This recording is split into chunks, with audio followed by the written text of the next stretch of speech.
Hello everyone, welcome to Premier Girl, and of course my name is Priscilla and I'm your host. Thank you today for joining us into this session. How's your day be going? How's your week be going? How's this month going for you? Anyway, thank you. Welcome to this session. I want to thank my subscribers.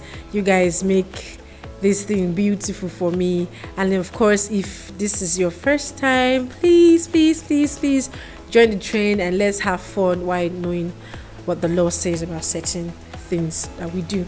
So today, in today's session, we'll be talking about manslaughter. Now, everybody knows what murder is. Murder is taking of one's life unlawfully, and of course, the punishment is death by hanging. Of course, you know.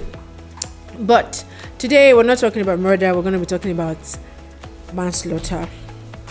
Manslaughter is the killing of someone without intending to kill someone. Like, that's the best way I can explain that to you right now. That is taking someone's life without intending to take the person's life. Your actions caused the death of that person.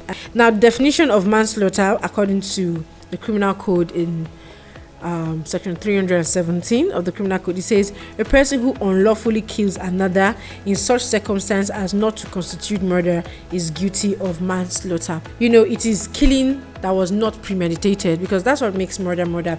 You actually designed in your heart to kill the person. You had mapped out your plan, what you're going to do, whether you're going to go use the gun, or whether you're going to poison someone, or whether you're going to get people to carry out the action for you. But you see, manslaughter is not like that. You didn't have that in fact, you definitely didn't wake up that morning thinking you were going to kill somebody. It is usually an accident. It was not intentional. You know, it's just it just happens because it was your act that caused the person's death. You did not actually intend to do it. Now, section 325 says, look, for this particular issue, life imprisonment is the punishment. I know that looks very harsh for an offense that is unintentional, or for an act that was unintentional. The act that must have led to the person's death must be dangerous in the first place. Like, it has to be dangerous. An average man, a reasonable person, should have seen you doing that and say, this act is dangerous. Okay, so let's imagine getting angry with someone and picking up a fight with the person, and in the process of fighting the person, you just brought a knife, as a way of threatening the person, like, don't come near me. Law expects you to know that you using that kind of weapon is obvious that anything could happen. It's a dangerous act in itself. It is a dangerous act in itself. And it just goes on to say that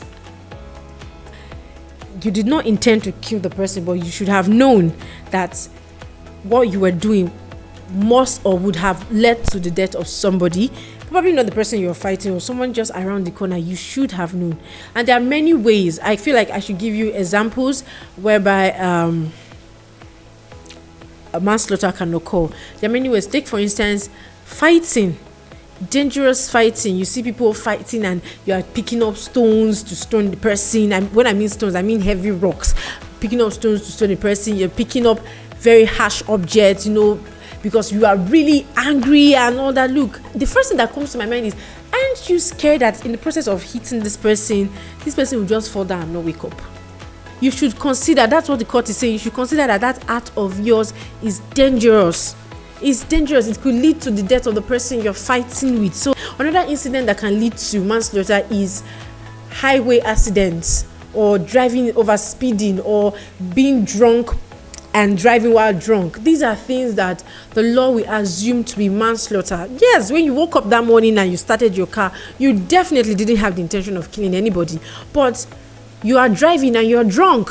First and foremost, that's already a crime on its own. When you have an accident or you hit somebody and the person obviously didn't make it to the hospital, or the person made it to the hospital but at the end of the day the person died, that's manslaughter already. That's more reason you shouldn't speed when you're driving.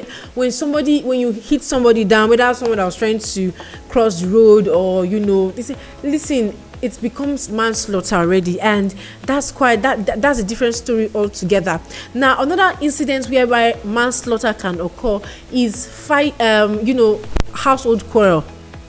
Household quarrel in the sense that you can see spouses like husband and wife fighting or constant battering or beating of somebody, and one day the person you just hit the person they wake up. You have to find a way to avoid this scenario. The law expects you to know that, look, throwing blows at people is dangerous. I mean, it's not some boxing ring or something, or in the process of fighting the person, you get inside the house, you pick up a stool or a big pot or something, and you just fling at the person. Well, didn't you think that it could hit the person's head or a particular part of the person's body, and the person just becomes unconscious, and from unconsciousness the person doesn't come back to life? So yeah, the law expects you to know all this. Now, apart from that, we also have provocation. Provocation used to be a form of defense. It's still a form of defense from murder. Take, for instance, you walk into your house as a man and you see your wife with some other person. The law expects that any action you give at that point in time really wasn't from your state of mind and all that. But you see, it can also lead to manslaughter. So it's something you have to be careful about. People can get provoked and they tend to do things that they wouldn't have done in their ordinary state of mind, and these issues keeps going up over and over again. Even negligence can also be a form of manslaughter. If the negligence leads to death, it can also be manslaughter. Now, negligence is failing to do something that you ought to have done. So let's take, for instance, that you are a construction company, you brought people to come and work on your site. You did not take the necessary precautions for their safety and all that. You're a little bit negligent, and it led to someone's death. That's negligence. It also happens in the medical world too, when certain precautions that they were supposed to take before going for an operation or something, we term that medical negligence. It can lead to manslaughter and all that. So you see, manslaughter is something, like I said, is unintentional. You don't necessarily or really mean to kill the person, but your actions led to the person's death. And so what the law is saying, that you ought to have known that particular thing you were doing at the time, that particular action was dangerous. And like I said, it is not you that determines whether an action is dangerous or not. It is the reasonable man.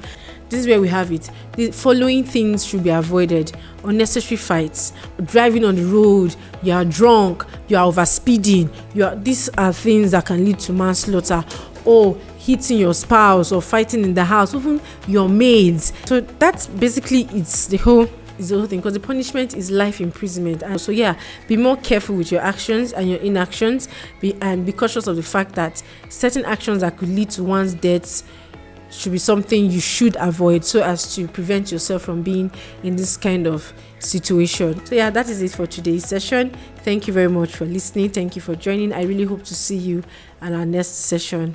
Thank you.